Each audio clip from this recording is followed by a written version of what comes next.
네, 오늘 말씀은 사무엘상 20장 1절부터 11절까지의 말씀입니다. 큰순 맑은 샘 5월 29일 월요일 본문입니다. 저희가 한 절씩 교독하며 읽고 마지막 절을 함께 읽도록 하겠습니다. 다윗이 라마나옳에서 도망하여 요나단에게 이르되 내가 무엇을 하였으며 내 죄악이 무엇이며 내 아버지 앞에서 내 죄가 무엇이기에 그가 내 생명을 찾느냐. 요나단이 그에게 이르되 결단코 아니라 내가 죽지 아니하리라. 내 아버지께서 크고 작은 일을 내게 알리지 아니하고는 행하지 아니하나니 내 아버지께서 어찌하여 이 일을 내게 숨기리요? 그렇지 아니하니라. 다윗이 또 맹세하여 이르되 내가 내게 은혜 받은 줄을 내 아버지께서 밝히 알고 스스로 이르기를 요나단이 슬퍼할까 두려운즉 그에게 이것을 알리지 아니하리라 함이니라. 그러나 진실로 여호와의 살아계심과 내 생명을 두고 맹세하노니 나와 죽음의 사이는 한 걸음뿐이니라. 요나단이 다윗에게 이르되 내 마음의 소원이 무엇이든지 내가 너를 위하여 그것을 이루리라. 다윗이 요나단에게 이르되 내일은 초하루인즉 내가 마땅히 왕을 모시고 앉아 식사를 하여야 할 것이나 나를 보내어 셋째 날 저녁까지 들에 숨게 하고 내 아버지께서 만일 나에 대하여 자세히 묻거든 그때에 너는 말하기를 다윗이 자기 성읍 베들레헴으로 급히 가기를 내게 허락하라 간청하였사오니 이는 온 가족을 위하여 거기서 매년 제를 드릴 때가 됨이니라 하라. 그의 말이 좋다 하면 내 종이 평안하려니와 그가 만일 노하면 나를 해하려고 결심한 줄을 알지니 그런즉 바라건대 내 종에게 인자하게 행하라. 내가 내 종에게 여호와 앞에서 너와 맹약하게 하였음이니라. 그러나 내게 죄악이 있으면 내가 친히 나를 죽이라. 나를 내 아버지에게로 데려갈 이유가 무엇이냐 하리라. 요나단이 이르되 이 일이 결코 내게 일어나지 아니하리라. 내 아버지께서 너를 해치려 확실히 결심한 줄 알면 내가 내게 와서 그것을 내게 이르지 아니하겠느냐 하니 다윗이 요나단에게 이르되 내 아버지께서 혹 엄하게 내게 대답하면 누가 그것을 내게 알리겠느냐 하더라. 함께 읽겠습니다. 요나단이 다윗에게 이르되 오라 우리가 들로 가자 하고 두 사람이 들로 가니라. 아멘. 네, 오늘 동산의 성도님들과 함께 내가 너를 위하여 그것을 이루리라 라는 제목으로 사무엘상 20장의 말씀을 함께 나누도록 하겠습니다. 조선 왕조 500년이라는 말이 있어요.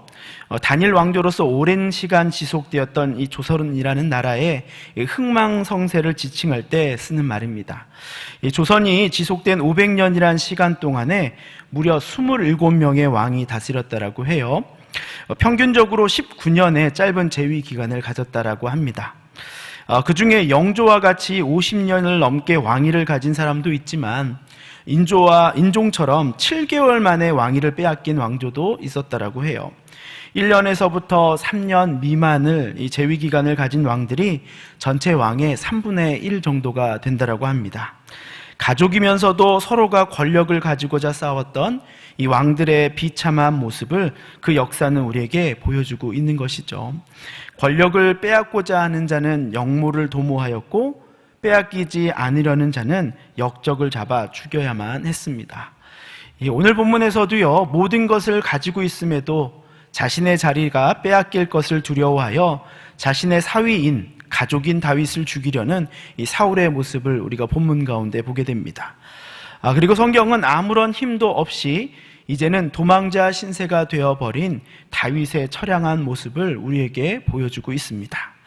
사울은 자신이 가진 힘과 권력으로 다윗을 죽이려고 하나 하나님은 때마다 자신의 방법과 또 하나님이 예비하신 사람들을 통하여 다윗을 향한 그 거룩한 언약을 이루어 가시는 것을 우리는 성경을 통해서 우리에게 보여주고 있습니다.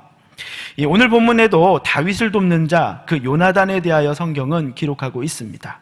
어제는 바로 사무엘에 의해서 도움을 받았던 다윗의 모습을 그려놓고 있죠. 하나님은 이처럼 요나단을 통해서 사울의 아들로서 어쩌면 요나단은 왕위를 받을 수 있는 제 첫 번째 왕자였죠. 그런 자신의 그 왕위를 받을 수 있는 그 1순위 아들이었던 요나단을 통하여 도리어 다윗의 왕권이 세워지는 것을 돕는 자로 요나단을 사용하는 모습을 그려놓고 있습니다. 이 어제 본문에서 사울이 길거리에서 예언하는 동안 오늘 본문에 보니까 바로 다윗이 도망하였다라고 이야기하고 있습니다. 다윗은 라마나요스에서 벗어나 자신을 믿고 의지할 수 있는 요나단을 찾아오게 됩니다. 그리고 요나단을 통하여 사울이 진정 자신을 죽이고자 하는 것이 사실인지를 물어보게 되는 것이죠. 이 본문 1절 말씀인데요, 저희가 한번 같이 읽어보도록 하겠습니다. 다윗이 라마나요스에서 도망하여 요나단에게 이르되 내가 무엇을 하였으며 내 죄악이 무엇이며 내 아버지 앞에서 내 죄가 무엇이기에 그가 내 생명을 찾느냐라고 이렇게 묻고 있어요. 다윗은 이 사울의 딸인 미갈과 결혼하였습니다. 이 사울이 다윗이 인기가 높아지자 그를 자신의 편으로 만들기 위해서 정략 결혼을 시킨 것이에요. 그럼에도 어쨌든 이 가족은 바로 다윗은 사울에게 있어서 사위이면서 가족이었던 사람이었어요.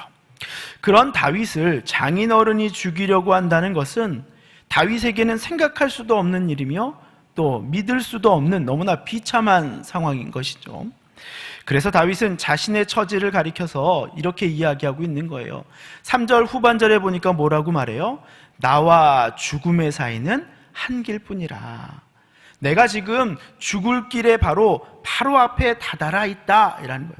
생명과 죽음의 길이 한 끗 차이다라고 이야기하고 있다는 것이죠. 자신이 지금 처한 상황이 이처럼 비참하고 한치의 앞도 볼 수 없음을 이 다윗은 고백하고 있다는 것입니다. 이런 다윗에게 하나님은 사무엘과 요나단을 통하여 고난 가운데서 위로를 얻게 하시고요, 절망적인 상황 속에서도 다윗이 자신을 형제처럼 아끼던 그 요나단의 그 사랑과 관심을 통하여서 다시금 하나님이 주신 그 약속을 의지하며 나아갈 수 있게 만들어 주십니다. 그리고 오늘 9절 말씀을 보니까 이렇게 요나단이 이야기하는데요, 함께 같이 읽어보도록 하겠습니다. 요나단이 이르되 이 일이 결코 내게 일어나지 아니하리라. 내 아버지께서 너를 해치려 확실히 결심한 줄 알면 내가 내게 와서 그것을 내게 이르지 아니하겠느냐 하니,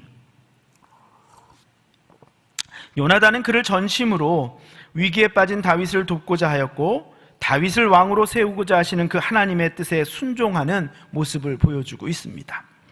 요나단의 이런 우정을 통해서 절망 자리에 있던 다윗은요, 다시금 하나님의 약속하신 그 사명에 순종하며 나아갈 수 있었던 것이에요.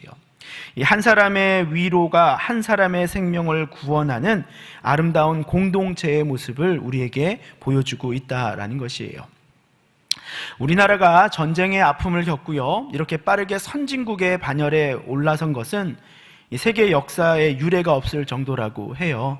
단기간에 이렇게 전쟁으로 모든 것을 잃었던 나라가 이렇게 선진국으로 발돋움한 역사가 그렇게 많지 않다라고 합니다.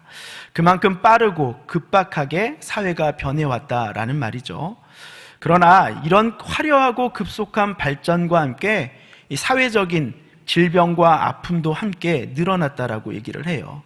그 중에 하나가 바로 무엇이냐면 자살률이에요. 자살률. 모두가 달리고 있을 때 멈추는 사람들이 생길 수 있잖아요. 지쳐서 탈진하는 사람들이 생길 수가 있잖아요.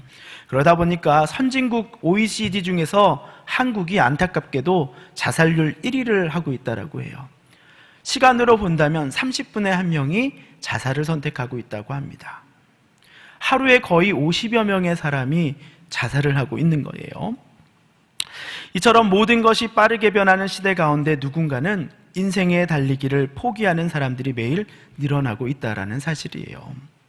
그런데 이렇게 자살을 하려고 하다가 다시 마음을 잡아서 돌아온 사람들이 있다고 해요.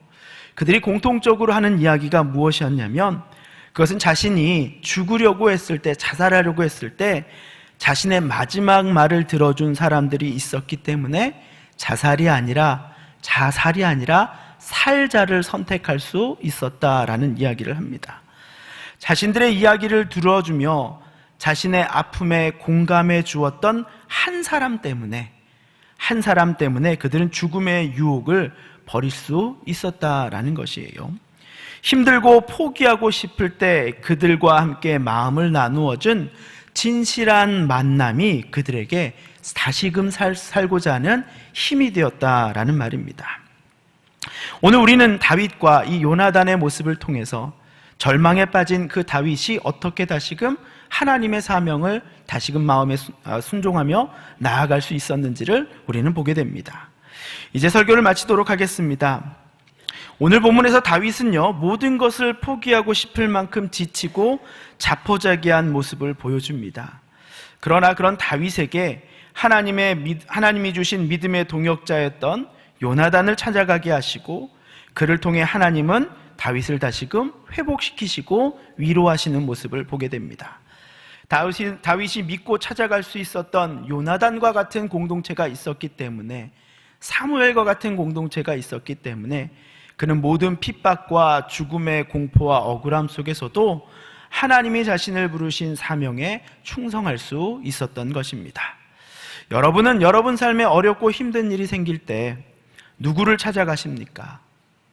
마음껏 찾아갈 수 있는 영적인 공동체가 여러분에게 있으십니까? 하나님의 위로를 경험할 수 있는 공동체가 여러분에게 있으십니까? 힘들고 지치고 낭망할 때 자신들의 아픔을, 우리의 아픔을 들어주고 위로해주는 한 사람을 만나지 못해서 매일 50여 명의 사람들이 목숨을 잃고 오늘날 있는 그 현실을 바라보면서 어쩌면 믿는 자들이 세상 가운데, 그리고 우리가 만나는 공동체 가운데 어떤 자로 우리가 세워져야 하는지를 다시금 돌아보게 되는 것 같습니다. 요나단처럼 내가 너를 위하여 그것을 이루리라, 내가 너를 위하여 그것을 이루리라 고백하며 아낌없는 지지와 희생으로 다윗을 따뜻하게 안고 이스라엘의 왕에 대한 예언이 다윗에게 있음을 전하던 요나단의 모습처럼, 나도 나와 셀 공동체와 교회 공동체 가운데 한 영혼을 사랑하시는 그 하나님의 사랑을 전하기를 아까워하지 않는 자로 우리의 인생이 쓰임받기를 간구하는 우리 동산의 성도님들이 되기를 간절히 소망합니다. 그래서 아무런 희망도 없고 기쁨도 없는 것 같은 그때 우리에게 요나단과 같은 귀한 믿음의 공동체를 주신 것에 감사하며, 또 그리고 나 또한 누군가에게 희망이 되고 소망이 되는 이 세상의 소금과 같은 영적인 공동체로 살아가기를 소망하는 동산의 귀한 성도님들이 되기를 축복합니다. 아멘. 이제 한번 기도하도록 하겠습니다.